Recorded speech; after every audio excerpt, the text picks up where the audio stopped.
Welcome on back to Second and Short. It is Thursday, or maybe a different day. It should be Thursday though. Everybody should be watching this live and everything, but I am Tyler Ladder, and I am joined with the Aaron Ben. How you doing today, my friend? I'm doing excellent. I am awake and refreshed and ready to go. I think that's better than Monday. I think Monday you were doing superb or well, or I don't know, something. I'm always doing well above average.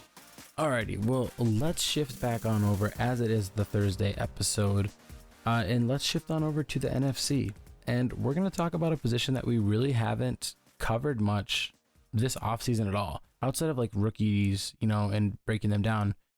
We're going to talk about the cornerback position, and we're going to talk about the New York Giants and their newly signed cornerback one, James Bradberry. Yeah, I mean, this is a guy that you should know a lot about since you're a Panthers fan. He spent most of his career on the Panthers. Yeah, I mean, he spent his entire career has been with Carolina. The past 4 seasons, he has been the cornerback one. He literally came in. Josh Norman left. He took over Josh Norman's position and number, and rode with it the entire way. And pretty much everything was just money. The Giants had more money than Carolina. Well, Carolina just decided to spend that money on Teddy Bridgewater, who, if you missed the previous episode before that, we covered at the top right corner. You can click that link and see what we think about his impact to the Carolina Panthers. But let's jump into James Bradberry and his background. So as we said, he was drafted by the Carolina Panthers in round 2, back in the 2016 draft, out of a very, very famous college called Samford, not Stanford, Samford. And that year, Carolina actually took 3 cornerbacks to try and fill the void of Josh Norman leaving. But you know what? This is the only guy that kind of stood out. And James Bradberry became a starter off the bat, right opposite of Bene Ben-Wickery. Yeah, and that year that he became the starter, that he was drafted, if everybody remembers, that's the year that Julio Jones roasted the Carolina Panthers for 300 yards. But most of those yards came after James Bradberry was injured, late in the second or midway through the second quarter. He went out with an injury, and Bene Ben-Wickery was just getting burned all day. And from that moment on, James Bradberry was covering the number 1 wide receiver on every team. Yeah, I mean, he was, after Ben-Wickery was released, Bradberry was the number 1 cornerback, finished his rookie season with 13 starts, had 2 picks. He was the highest rated rookie cornerback out of that class, out of the whole league.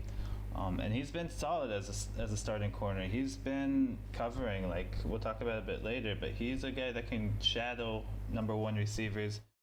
He's also been very reliable in terms of his health. He's only missed 1 game since his rookie year. And I mean, his stats don't really pop out. He's over 4 years, he's only had 8 interceptions. That's not a whole lot, but his coverage stats place him around the number 30 spot out of all corners in terms of like completion percentage allowed, passer rating around, stuff like that. So that's kind of like, he's not an elite corner, but it places him in the top 30 of corners in the league, which is a decent starting cornerback. Yeah, and what's really impressive about Bradberry, I mean, like you said, those statistics don't like jump off the board. I mean, the most tackles he's had in his season is a little over 60 tackles, close to 70. He averages around that like 50 to 70 range in tackles, so nothing's even impressive there. Interceptions, most is like 3 in a season. But what's really impressive is, like, let's go back to like last year, Carolina Panthers versus the Houston Texans, and he held DeAndre Hopkins when he was covering him, 3 to 6, 3 catches out of 6 targets, only for 27 yards. I mean, we're talking about the guy that can put up a highlight against anybody, and James Bradberry held him in check. I mean, James Bradberry has enough practice to be the number 1 cornerback anywhere he goes. He's been covering for 4 years Mike Evans, Michael Thomas, and Julio Jones. Like, that's constant competition to go up against. And you know what? I honestly think that he deserved the contract he got. Wish Carolina could have signed him, but Giants, you guys are getting a great cornerback here. And you know what? Let's talk about the cap space that the Giants got to use on him. Bradberry said in an interview that the decision kind of came down to signing in Detroit or New York. In the end, he felt like New York was a better fit scheme-wise. There's some rumors talking about like he didn't want to play for Matt Patricia after the rumors have been going around about how he is in the locker room. He kind of dispelled those rumors, said he just felt like New York was a better fit scheme-wise. He signed there, 3 years, $43.5 million. He's scheduled to make $10 million this year, and then 17 the next year, and 16.5 in his final year. So his contract will be up after the 2022 season. It made sense though, because Dave Gettleman is the guy that drafted him when he was the general manager of the Carolina Panthers, and it seems like every time we talk about a free agent, there's like some connection. Yeah, they say in business it's not what you know, it's who you know, and that kind of applies to the NFL as well. We talked about Teddy Bridgewater having previous connections with Joe Brady, his new offensive coordinator, and they had been together in New Orleans. So it's always kind of like, oh yeah, he knows this guy from back when he played there. Dave Gettleman, like you said, was the Panthers GM when they drafted him, and of course he's familiar with him, and he liked him enough to want him to bring him this year. And where does that contract rank him among other cornerbacks? So it puts him at like the 4th highest among quarterbacks in terms of average money per year. That the only cornerbacks ahead of him are Darius Slay, Byron Jones, and Xavier Howard.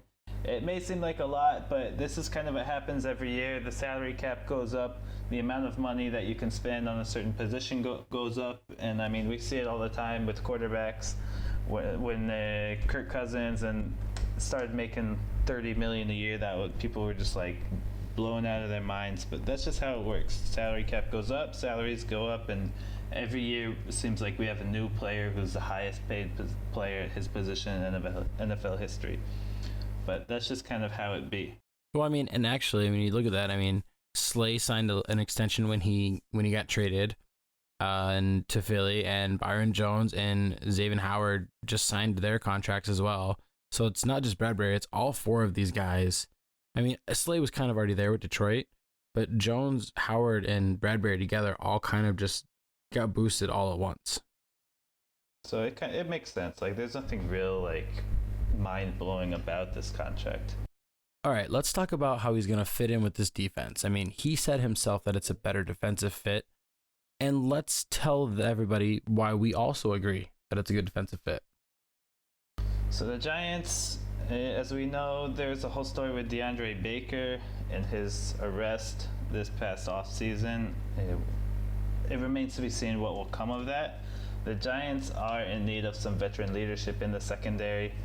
Bradberry, he's only 26, but he has almost 4 full seasons as a starter. So he's like a younger body, still fresh body, but he's got like a veteran mindset, veteran abilities. He's very strong. He's a physical corner. He's very good in press coverage. Like his best stats come when he can be very physical with the receiver off the line of scrimmage. And what we touched on before is that although he's played most of his career on the left side, he has the ability to shadow the number 1 receiver, and he's done that a lot. Like if you look at the percentage of his snaps, the majority are on the left, but he's also got a high number of snaps played on the right side and in the slot. So he can play all 3 positions. He's very good at shadowing wide receivers. I mean, who's he shadowed? Like Mike Evans, Julio Jones, Michael Thomas. All of those were just last year, and he only allowed 1 touchdown to those receivers. No, he only allowed 1 touchdown all year last year, and only allowed over 80 yards just twice. Yeah, and on top of that, I mean, that's okay. Actually, I'm not going to pass over that. That's very impressive. I mean, Michael Thomas had a career year, broke records. Julio Jones is still a freak, and Mike Evans can almost posterize anybody in the red zone. And the fact that he only allowed 1 touchdown and he only 2 people got over 80 yards, I mean, that's a consistent shutdown cornerback. If you can prevent somebody from, if you go up against Amari Cooper in the Dallas Cowboys and he only gets like 60 yards that game, that's a huge success. and he's probably not going to score touchdowns because James Bradberry is good in the press. He doesn't give people a lot of room. And like Julio Jones, Mike Thomas, those guys are looked at as some of the best route runners in the NFL. And the fact that he's able to keep with them and they're not able to create separation as good as they normally do just stands out even more. His career catch rate is 58%. Like he has only allowed 58% of the passes thrown his way to be caught. And if you go back to like his early years, like his early year, I mean, those numbers were closer to 60%, and that's kind of went down. He hasn't had a single year where he's been targeted less than 80 times, but he's also never allowed more than 60 catches in a season on any coverage. Yeah, and I mean, I think his lack of interceptions, that kind of comes from just not being thrown to as much. And I mean, there's that expression that, or what do they always say, that cornerback is for wide receivers who can't catch. I mean, there's got to be some times when he could have made the interception and kind of bobbled it. I think it happens to almost every cornerback I've seen. Yeah, but I mean, also the guys that are getting a lot of interceptions most of the time are either guys that are playing zone coverage, coming off of, like, they're not actually guarding a man on and they're just reading the quarterback in a zone, or they're getting targeted, 10, 15 times each game. So of course they're going to get it's just, that's just statistics. I agree. It's also kind of, a lot of those corners are like high risk, high reward type players. Like Marcus Peters, he had that year, I think he had like 8 interceptions, but he was also getting burned, and he still does. He'll get burned for a long touchdown, but then they'll have like 2 interceptions in the game.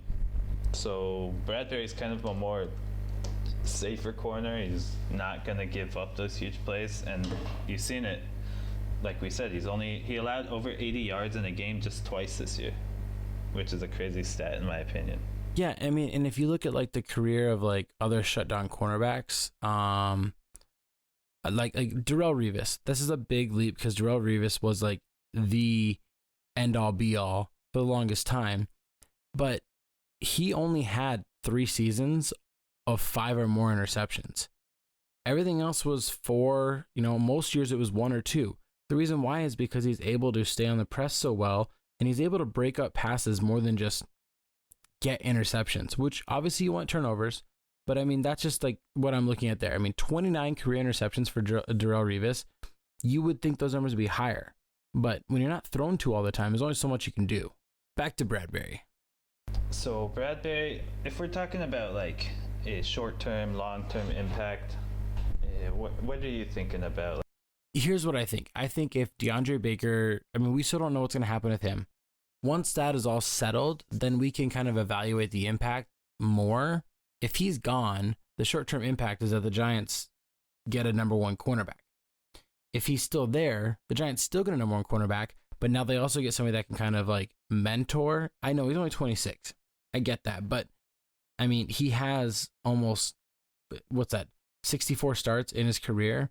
Just under. And so with those amount of numbers, he can bring Baker along, and maybe, maybe Baker is who they view as like their best cornerback, and Bradberry is going to be covering number 2s, and he's going to be dominating even more because we see how well he's doing against number 1 cornerbacks.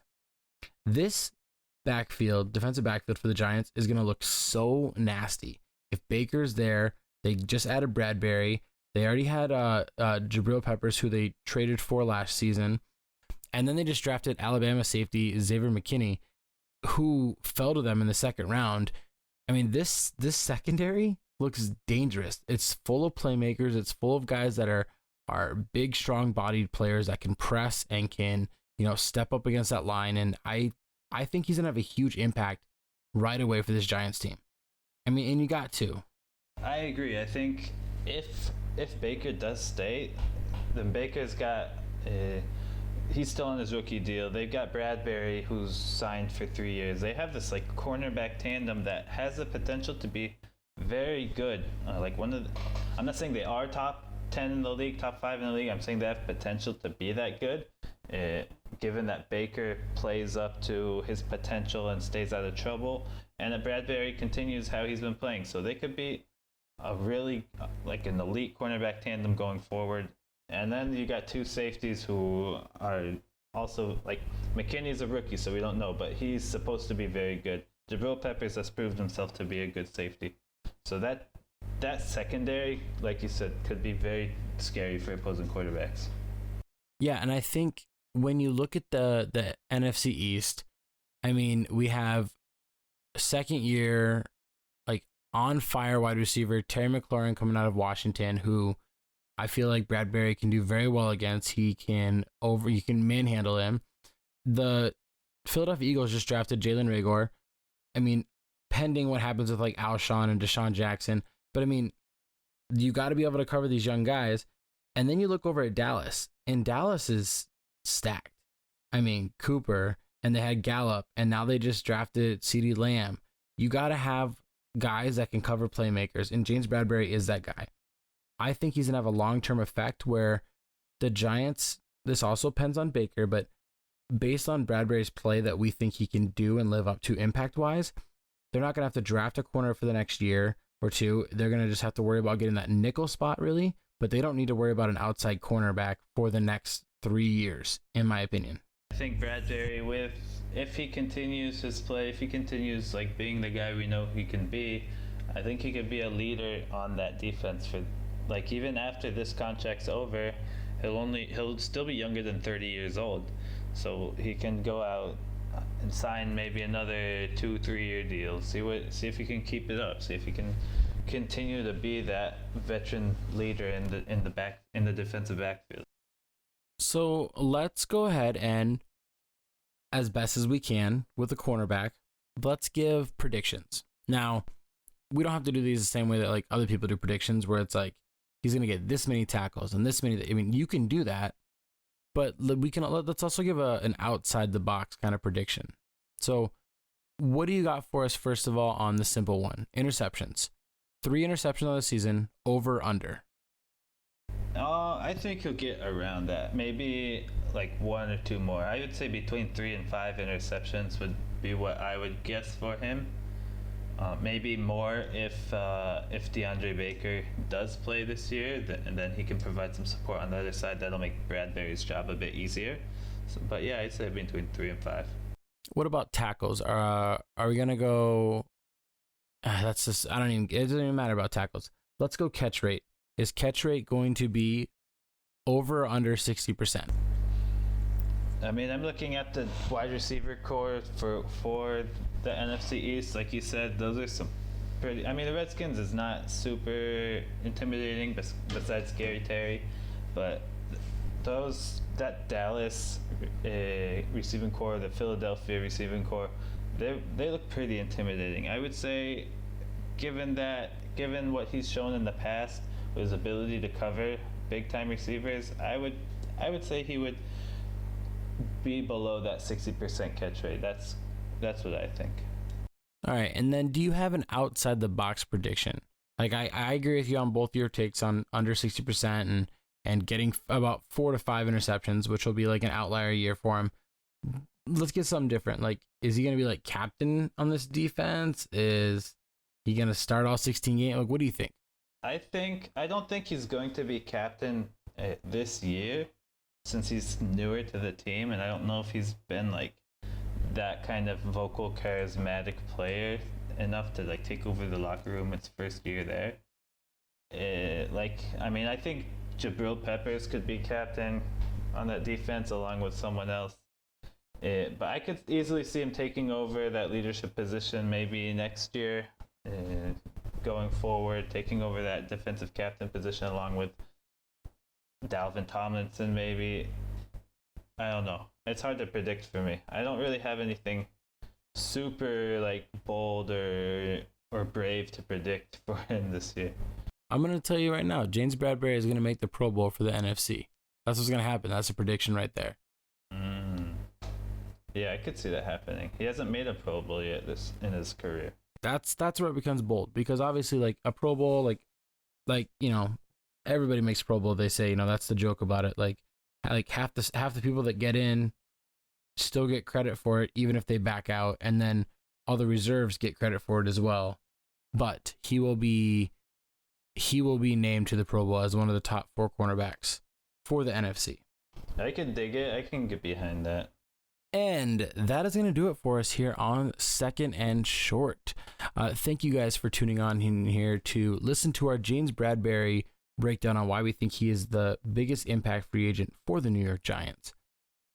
If you missed our previous episode, be sure at the end of this video to go back and watch the nice video we had on Calais Campbell's, chunky sacks for the Baltimore Ravens. And if you want to see everything else we've been talking about, click this icon right here, and it'll tell you all the playlists we have for this entire new edition series. We've covered about a dozen teams, and we got a lot more to go. Be sure to hit that subscribe button to stay up to date on everything we got going on. Punch that like button. Let us know that we're doing all right. But if we're not doing all right, leave a comment down below and tell us what we're doing wrong. And check us out on social media. We're on Facebook. Every episode's posted there immediately. Same with Instagram. We're also posting things like updates, discussion points, things like that on Instagram. So come in and check us out there as well. Thank you guys for coming on in, and have a good night.